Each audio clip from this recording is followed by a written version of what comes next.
샬롬! 오늘의 말씀드리기 문서출판부 김희주 간사입니다. 어제 주일 잘 보내셨나요? 성탄절이 다가와 교회도 분주해지는 요즘입니다. 저도 교회에서 자주 뛰어다니곤 하는데요. 몸은 조금 피곤할지라도 주일에 문득문득 하나님이 주시는 특별한 평안을 느끼면 너무나 행복합니다.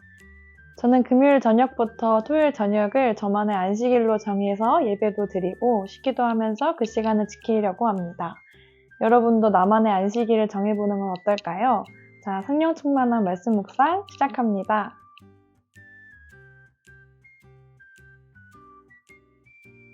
애굽 땅에서 야곱이 죽은 후 그가 남긴 유언에 따라 요셉은 야곱을 가나안 땅 막벨라 굴에 장사합니다.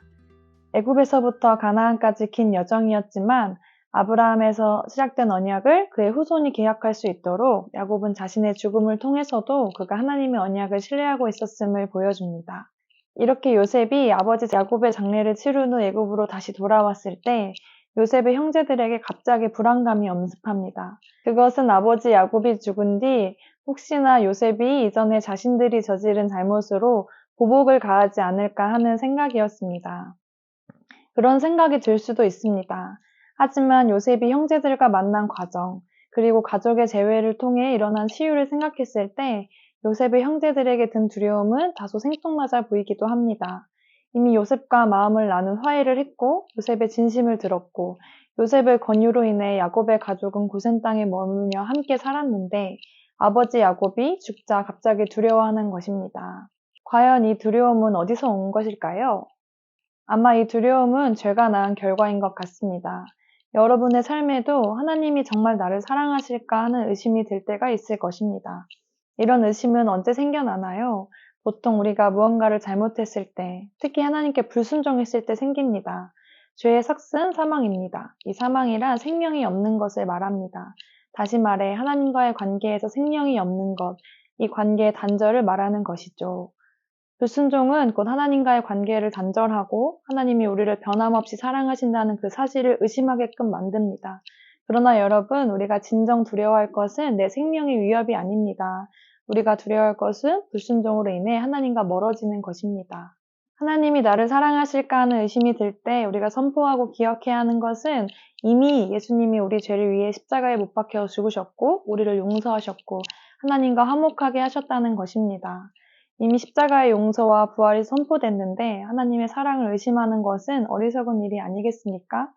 하나님은 우리를 끝까지 사랑하기로 선택하셨고 또 그 약속을 십자가로 완성하셨습니다. 두려움했던 이 형들의 간청에 요셉의 대답은 하나님의 신실하심을 닮았습니다. 요셉은 형들을 위로하며 두려워하지 마소서 내가 하나님을 대신하리이까. 당신들은 나를 해하려 하였으나 하나님은 그것을 선으로 바꾸사 오늘과 같이 많은 백성의 생명을 구원하게 하시려 하셨나니 당신들은 두려워하지 마소서 내가 당신들과 당신들의 자녀를 기르리이다 라고 고백합니다. 분별이 필요한 시대입니다. 끊임없이 하나님을 대적하는 세상이 우리가 하나님의 존재를, 그분의 사랑을 의심하게 만듭니다. 그렇지만 우리의 감정이나 생각을 넘어서 영원하신 하나님의 말씀에 여러분의 신앙의 근거를 두시기를 바랍니다.